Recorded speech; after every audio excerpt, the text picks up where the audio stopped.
Naku, tapon mo na yan. Tapon na natin to.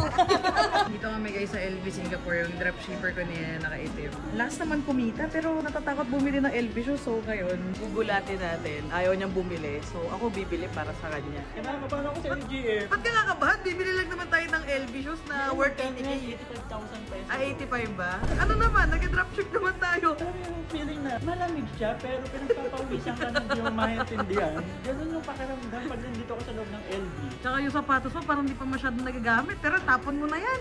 Di bagay sa'yo yan eh. Pakuha tayo ng size. Ay, 8.5. Try natin pagkakasya. Ito kasi talaga yung gusto ni. Wala na, di mo nauhubarin yan. Parang mas gusto ko to. Mas maganda yan. Ganda!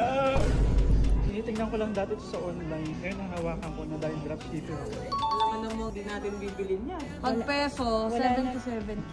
77K lang pala. Ba't ka kinakabahan? Kunin na po namin yung sinukat niya. Guys, this is his first Louis Vuitton item, shoes. So, dropshipper natin si Sir Ariel. At magkano na yung total income mo doing dropshipping? 357K. Kinita mo ba yun? Nung OFW ka dito sa Singapore? Hindi. For 13 years, hindi ako nakaipon ng ganun kalaki. At hindi ka nakabili ng ganito man lang para sa sarili mo for 13 years. Yes. Buti lang, nag-dropship ka.